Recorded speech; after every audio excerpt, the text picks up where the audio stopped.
Danas smo se skupili ovdje na ovom jednom poznatom indijskom mestu. Pored nas je jedan veliki kafelijer, ne somelijer, nego kafelijer, ekspert za kafu. On će vam sada pokazati kako se pravilno pije kafa i kako se degustira. Pa, gospodine Ljubomire, objasnite nam nešto o ovoj kafi. Ovako, znači prvo prekrstite šoljicu 3 puta. Sklonite sve ove arome što su ušle. Ja vam ono mogu reći po aromi da je ovo Južna Francuska. Znači, ja sam studirao kafelijerstvo još jedno 15 godina i nikako da dobijem diplomu, zato što nisam dovoljno... Moraju zubi da ti budu pokvareni. Čuo sam da je to tek sada, to je poznato u svijetu, da se to sad nešto novo kao...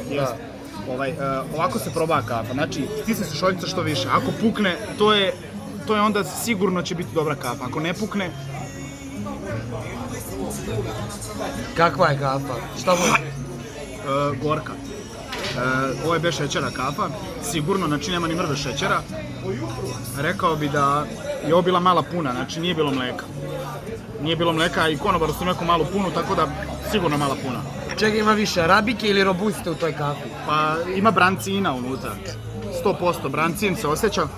Da, brancin. I neko je prdno tamo kad je pravio.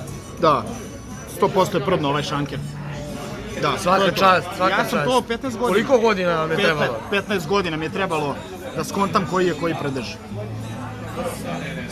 Svaka čast za Ljubomira. Jedno jako lepo zanimanje. Jako lepo i ima puno budućnosti. Puno, da, vidi se.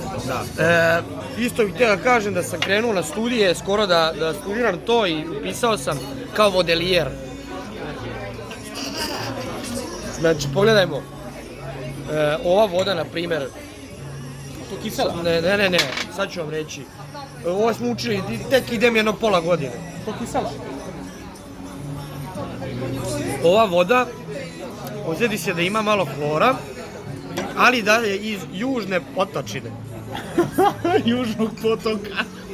Ne, južne potočine, to je južni deo Srbije tamo.